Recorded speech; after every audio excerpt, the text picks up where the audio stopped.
నేర నియంత్రణలో సాంకేతికతను ఆయుధంగా మలుచుకోవాలని ఏలూరు జిల్లా SP Shri K Pratap Sivakishore IPS ఈరోజు జరిగిన జిల్లా పోలీస్ ప్రధాన కార్యాలయంలో హెచ్జేదొర సమావేశంలో ఆయన పిలుపునిచ్చారు. పోలీసు వ్యవస్థలో మారుతున్న కాలానికి అనుగుణంగా ఆధునిక సాంకేతిక పరిజ్ఞానాన్ని అందిపుచ్చుకోవాలని ఏలూరు జిల్లా ఎస్పీ ప్రతాప్ శివకిషోర్ గారు తెలియజేశారు. జిల్లాలోని స్టేషన్ హౌస్ ఆఫీసర్లు, రైటర్లు మరియు ఈక్యాప్ కానిస్టేబుళ్లు ఆధునిక సాంకేతిక, కొత్త చట్టాలు మరియు రోడ్డు ప్రమాదాల బాధితుల సహాయంపై రోజు ఒక ప్రత్యేక వర్క్షాప్ నిర్వహించాలన్నారు.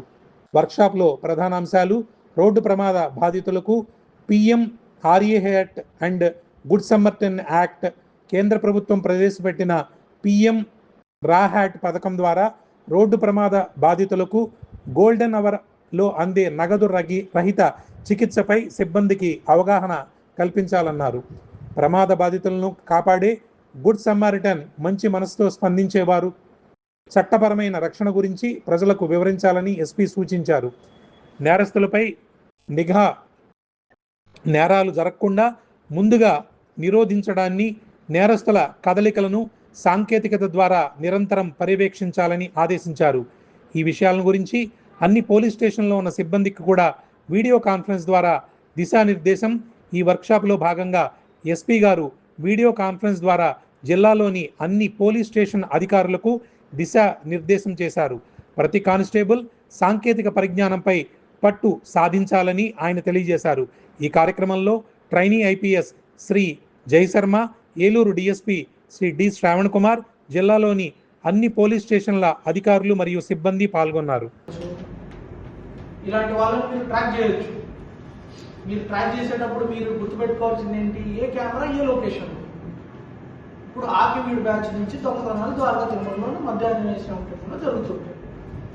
మీరు ఆ బ్యాచ్ అంతా ఒకసారి సర్చ్ చేయలేరా? ఎన్నిసార్లు వచ్చారు, ఏం చేస్తున్నారు ఆ టెంపుల్? ఎఫ్ఆర్ఎస్ కెమెరాలు ఉన్నాయా? మొత్తం ఆర్కివీడ్ బ్యాచ్లో ఎవరెవరు క్రిమినల్ హిస్టరీ ఉన్న వాళ్ళందరూ ఎవరెవరు వస్తున్నారు నీకు అర్థమవుతుందా? ఆ రోజు అప్పుడు ఏమైనా దొంగతనాలు జరిగినా సో అట్లా మీరు ఆలోచన చేయండి. నా దగ్గర ఈ టూల్ ఉంది, పాశుపదాస్త్రం, ఏదో అస్త్రం ఉంది, ఇవే వస్తాయి. కూర్చోండి. ఇప్పుడు ఈ పర్సన్ సెర్చ్ చేసాడు చూడండి. ఆ పర్సన్ సెర్చ్ చేస్తే ఆ లాస్ట్ 30 రోజుల్లో వాడు ఎక్కడెక్కడ తిరిగాడు అన్ని కెమెరా డీటెయిల్స్ వస్తున్నాయి. చూడండి, చూపించాము ఎక్కడెక్కడ వచ్చారు, ఎట్లా ఎట్లా చూడొచ్చు చూపించాడు.